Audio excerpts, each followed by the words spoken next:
Je vous présente cette fois-ci un zoom technique sur notre matière, la feuille de bois souple. C'est une matière écologique et renouvelable, fabriquée en Lozère par Absoluwood et vendue en exclusivité par l'Orapac. C'est donc une feuille de bois d'érable très fine, contrecollée sur un papier craft recyclé. C'est une matière haut de gamme, naturelle bien sûr, esthétique et intemporelle. Et comme chaque arbre a une histoire, chaque feuille a un veinage particulier, ce qui lui confère un caractère noble et précieux. J'ai choisi l'érable pour sa couleur claire, que l'on pourra teinter si on le souhaite. Son épaisseur, c'est 0,7 mm et son format 21 sur 30 cm. On pourra l'utiliser pour une page de scrap ou bien une couverture d'album. Donc elle se prête à de nombreuses possibilités décoratives et on va passer en revue les différentes techniques utilisées pour le scrapbooking. Alors j'ai mis en scène ces différentes techniques dans un petit carnet de démonstration que vous pouvez voir sur mon stand lors des salons auxquels je participe. Comme vous pouvez le voir, c'est une feuille de bois bien souple sur un côté et je l'ai utilisée pour faire la couverture au dos arrondi et pour fermer un petit élastique et des feuilles de bois, des fleurs de bois découpées avec des dies.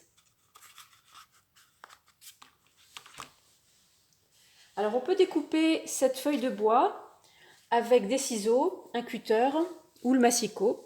C'est plus facile de le couper dans le sens de la veine du bois car dans l'autre sens il faut un peu plus de force.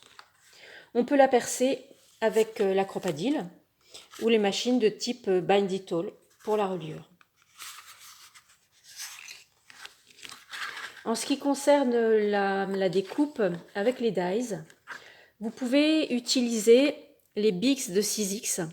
Vous savez, c'est cette matrice un peu épaisse avec de la mousse noire qui s'utilise avec les machines de type Bindy Tool et Cuttlebug.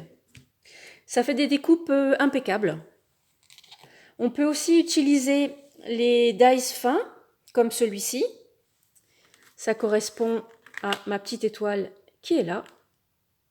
Alors, les dies fins coupent très bien lorsque ce sont des formes simples.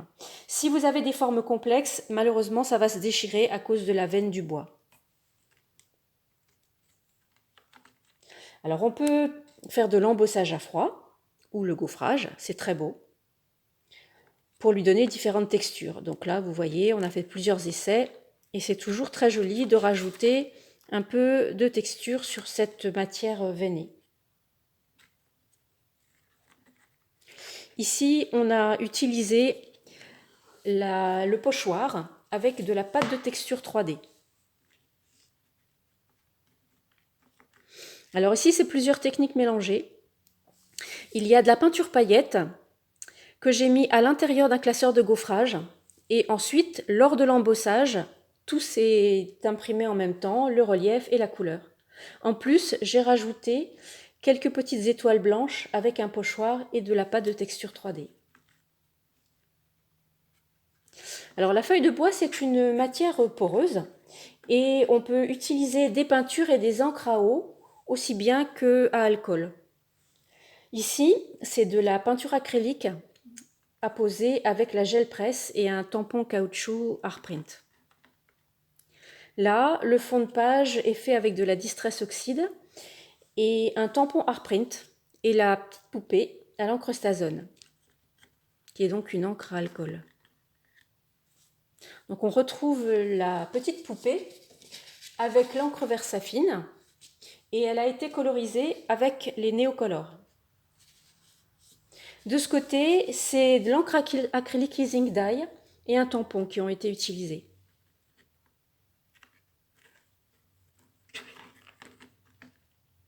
Et puis ici, c'est l'embossage à chaud qui fonctionne très très bien sur le bois avec ces magnifiques tampons feuilles.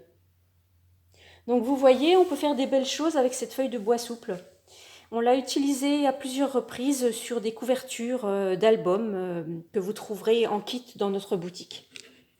Alors, le dernier conseil très important, quelle colle utiliser sur la feuille de bois souple? C'est la question que, bien sûr, vous nous posez sur les salons. C'est une question très importante. Donc, pour faire simple et efficace, je vous conseille, comme pour le Priplaque et le Flexplaque, la colle Tacky Glue. Parce qu'elle est parfaite, elle devient transparente en séchant, elle colle vite et bien, sans avoir besoin d'en mettre beaucoup. Et pour les adhésifs double face, je recommande ceux de la marque Lily Pot de Colle. Ils sont d'excellente qualité, avec un fort pouvoir adhésif, et ça c'est vraiment important pour nos matières. C'est pas difficile, les scotch qui sont pas chers, ils ne collent pas nos matières. Donc voilà, cette vidéo était la dernière de mes 3 zooms techniques, les autres étant sur le Priplaque et le Flexplaque. J'espère que ces conseils vous seront utiles et puis vous donneront envie d'utiliser nos matières. Donc je vous conseille d'aller faire un petit tour dans la boutique pour aller voir plein de photos, de pages et d'albums, et puis tous nos produits. Et si vous avez besoin de conseils supplémentaires, n'hésitez pas à me contacter puisque je donne des ateliers dans des associations, des CROP. Et puis comme ça me permet de pouvoir partager avec vous mes trucs et astuces. Eh bien, à très bientôt. Au revoir.